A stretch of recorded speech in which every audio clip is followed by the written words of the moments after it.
Makabuluhan sa mga nagbagang balita.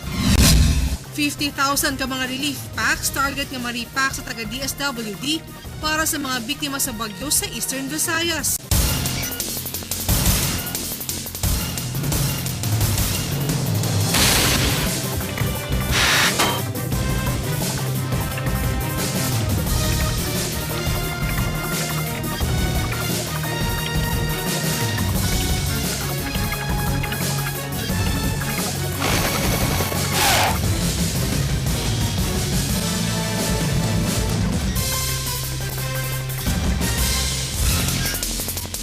Live gikan sa ABS-CBN News Center sa Butuan City. Kini ang TV Patrol Caraga.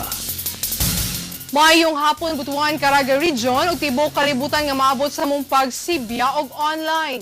Adlong Lunes mga kapamilya, kini si Charmaine Awitan ug ni ana ang mga gabagabagang balita. Mga kapamilya, atong balikan unsa ang gimong pagpangandam sa RDRRMC ug uban pang ahensya sa gobyerno pila ka oras una pa maglandfall si Bagyong Ruby. Kadaghanan sa mga residente dool gapin sa dagat wala na makwit. Nagapatrol, Maydes. Kusog nga huro sa hangin ang nasinati sa Barangay La Union, Cabatbaran City atong Sabado sa buntag. Pero kadaghanan sa mga residente dinhi wala na makwit. Pipila kanila sila ng Lenny ug Marlon nangandam sa ilang mga gamit apan naghulatra sa abiso. Ang magabi magbantay-bantay mi sa mudako ang dagat. Nya kung kusog ang hangin, mubakwit mi. Nahadlok gihapon pero murag sa paminaw na mo murag di pa manggaya ko grabe kay karon. Pero nag monitor pud mi sa kuan karon diri sa bawod lang diri kay para kung mudako man gani. Matulog mi dito. Biyernes sa gabi, signal number 1 ang Dinagat Islands. Surigao del Norte, lakip ang Siargao Island.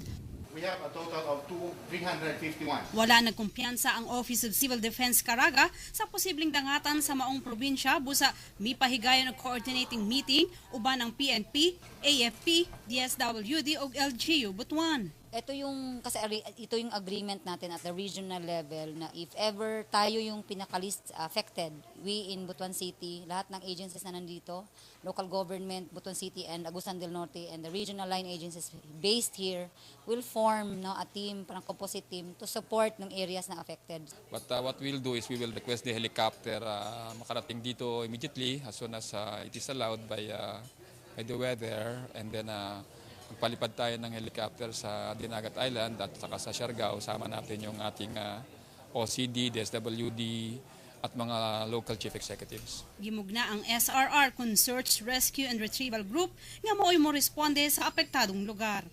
Luyo sa paningkamot sa mga otoridad nga mahimong luwas ang katawhan sa Bagyong Ruby, lahi sab ang giampo sa usa ka netizen nga nagpaila sa pangalang James Mortalia. Gipost ni ini sa Facebook nga unta daw maigo sa Bagyong Ruby ang Agusan del Norte aron matud pa maubsan ang mga pabadlong. Miani kini og batikos. Dunay nagkomento nga dili tinuod nga hulagway ni James ang gigamit nga profile picture sa iyang Facebook account. May Jez, ABS-CBN News. Kaping 50,000 ka mga relief goods ang target sa DSWD Caraga nga maripak aron mapadala sa mga lugar nga apektado sa Bagyong Ruby sa Eastern Visayas. Nanawagan usab sila sa dugang pang mga volunteers nga mutabang aron mapadali ang repacking. Nagapatrol ay si Mercado. Nagtinabangay ng mga volunteers aron mapadali ang pag-repack sa mga relief goods nga ipadala sa mga lugar nga apektado sa pag-igo ni Bagyong Ruby.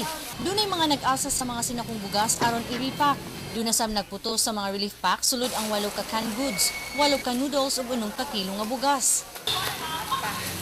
Luyo sa kabilinggan sa panglawas, wala gihimong babag ni Matlin Isma nga mutabang. Despite sa atong persons with disability, ato gihapon i-offer atong self to others, ilabi na gayud sa na apektuhan sa bagyo. Ning grupo sa mga kababaihan mas gipiling igahin ang oras sa pagtabang sa repacking center sa DSWD. Naanda naman gud daw nilang mutabang sa mga ingon-aning sitwasyon. Para makatabang sa kuan atong mga kababayan nga nasa lanta sa bagyo. Sumala sa DSWD, target nilang makapadala og 50,000 ka mga relief packs sa Eastern Visayas nga mo'y usa sa mga lugar nga grabing naapektuhan sa Bagyong Ruby. Ang DSWD Caraga was commissioned or tasked to repack 50,000 family packs to augment Eastern Visayas. so sa Region 8. So mo ni kani atong gi-repack karon. Gawa sa mga pagkaon, mas gikinahanglan nila karon ang mga in-kind donations para sa mga gamit pang konstruksyon sa mga balay nga nangaguba. Nanginahanglan sab sila og dugang pa mga volunteers aron mapadali ang pag-repack. IC Mercado, ABS-CBN News.